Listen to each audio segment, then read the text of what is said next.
Selamat pagi, bersama saya, Cindy Raja. Mari awali aktivitas dan pelayanan Anda melalui renungan pagi bersama Allah di waktu fajar. Dengan doa dan bimbingan darinya, kita dapat diyakinkan bahwa pada hari yang mulia itu, ketika Yesus kembali untuk mengklaim miliknya, bahwa kita akan menunggunya di sana dengan tangan terbuka dan disambut ke hadiratnya yang kekal. Ditulis oleh Ellen G. White bersama Pendeta Denny Kanajo. Selamat mendengarkan. Salam, selamat pagi para pendengar yang diberkati oleh Tuhan dimanapun Anda berada saat ini. Kita akan sama-sama mendengarkan firman Tuhan melalui audio renungan pagi pada tanggal 24 April 2022 dengan judul Perhatikan Perkataanku. Sebelum kita melanjutkan bacaan renungan kita pada pagi hari ini, kembali saya mengajak semua para pendengar yang setia untuk berdoa bersama-sama.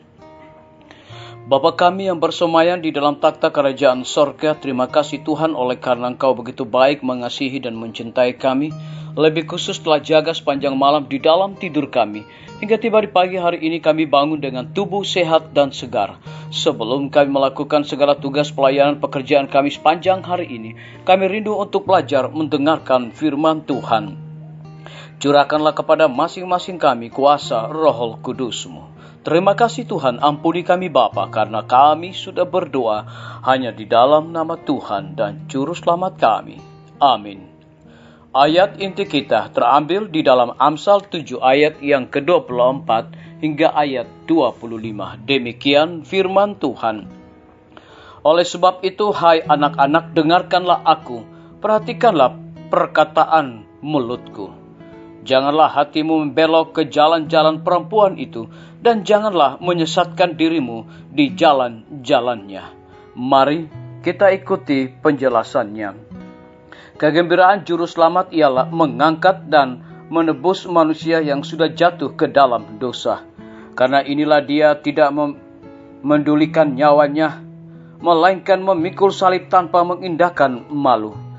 Demikian pula para malaikat turut bekerja dari kebahagiaan orang-orang lain. Inilah kegembiraan mereka. Apa yang dianggap orang yang hanya mementingkan dirinya saja sebagai pekerjaan yang hina, melayani orang-orang yang hina dina, adalah pekerjaan para malaikat yang tidak berdosa itu. Roh kasih pengorbanan diri Kristus sendiri adalah roh yang mengisi sorga dan menjadi inti kebahagiaan. Inilah roh yang akan dimiliki pengikut-pengikut Kristus. Inilah pekerjaan yang akan mereka kerjakan. Apabila kasih Kristus tersimpan di dalam hati bagai aroma yang harum, maka itu tidak akan dapat tersembunyikan. Pengaruh yang suci akan dapat dirasakan semua orang yang bergaul dengan kita. Roh Kristus yang ada di dalam hati bagaikan sebuah mata air di padang belantara yang mengalir untuk menyegarkan segalanya dan membuat orang-orang yang hampir mati jadi rindu meminum air kehidupan itu.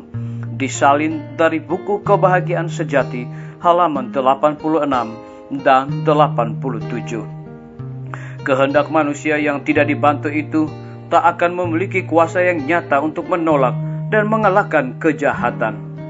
Pertahanan jiwa sudah dipatahkan. Manusia tidak mempunyai perlindungan terhadap dosa. Sekali ketahanan firman Allah dan rohnya ditolak, kita tidak tahu sampai sedalam mana seseorang bisa tenggelam. Disalin dari buku seri Membina Keluarga, Jilid 4, halaman 391. Kalau kita mau belajar tentang Kristus, kita harus berdoa sebagaimana para rasul berdoa pada waktu Roh Kudus dicurahkan ke atas mereka. Kita memerlukan baptisan Roh Allah. Kita tidak aman barang sesaat pun kalau kita gagal menurut firman Allah. Disalin dari buku Dasar-Dasar Pendidikan halaman 575. Biarlah bacaan renungan kita saat ini akan menjadi berkat bagi kita semua. Mari kita tunduk kepala dan berdoa. Bapa kami yang bersemayam di dalam takhta kerajaan sorga, terima kasih Tuhan Yesus. Kami bersyukur oleh karena firman-Mu di pagi hari ini memberikan kekuatan, semangat, dan sukacita di dalam kehidupan kami, untuk kami mempersiapkan diri kami melakukan segala tugas pelayanan pekerjaan kami sepanjang hari ini. Lebih daripada itu, memberikan penekanan khusus kepada kami. Apabila kasih Kristus tersimpan di dalam hati bagai aroma yang harum, maka itu tidak akan dapat tersembunyikan. Pengaruh yang suci akan dapat dirasakan semua orang yang bergaul dengan kita. Terpujilah nama Tuhan. Pada pagi hari ini hamba berdoa untuk pemerintah kami. Tuhan memberkati Bapak Presiden bersama Wakil Presiden, para menteri dan seluruh stafnya, Bapak Gubernur bersama Wakil, Bapak Wali Kota bersama Wakil, Bapak Bupati bersama Wakil, Camat dan seluruh stafnya, Kepala Desa, Lurah, RT, RW, dimanapun mereka berada saat ini. Kiranya Tuhan lindungi pelihara mereka, curahkan hikmat dan pengetahuan sorga kepada mereka, agar dapat menjalankan roda pemerintahan di tengah-tengah pandemi saat ini boleh sesuai dengan amanat dan titah daripada Tuhan sendiri. Kami juga berdoa untuk para tim medis. Tuhan berkati dokter, perawat, bidan, semua para pelayan kesehatan yang ada di setiap rumah sakit bahkan puskesmas yang ada di Indonesia. Berikan hikmat pengetahuan sorga dan dedikasi di dalam pelayanan di tengah-tengah pandemi saat ini. Dan lebih daripada itu ya Bapa, kami berdoa untuk kelanjutan pembangunan Rumah Sakit Advent Palangkaraya. Kiranya Engkau memberkati para tukang dan juga Engkau memberkati akan Dr. Raymond yang Tuhan telah percayakan untuk memimpin akan rumah sakit di Palangkaraya. Hikmat dan pengetahuan sorga juga Tuhan berikan kepadanya. Rencana untuk peletakan batu pertama Rumah Sakit Advent Kupang kami pertaruhkan juga ke dalam tangan kasih dan rahmat-Mu ya Tuhan. Kami juga berdoa Tuhan Engkau juga memberkati akan pimpinan-pimpinan organisasi gereja Tuhan dari tingkat yang tertinggi sampai kepada gembala jemaat dimanapun mereka berada. Saat ini Tuhan mereka membutuhkan kuasa Roh Kudus di dalam pelayanan mereka. Dan juga kami berdoa untuk setiap KKR dan juga belajar Alkitab interaktif online dan juga setiap care group yang berlangsung di setiap mata jemaat. Kami juga berdoa Tuhan kiranya Engkau juga memberkati lembaga-lembaga pendidikan. Tuhan berkati guru, siswa, para kepala sekolah. Biar dengan hikmat sorga mereka mendidik anak-anak untuk memiliki karakter Yesus Kristus.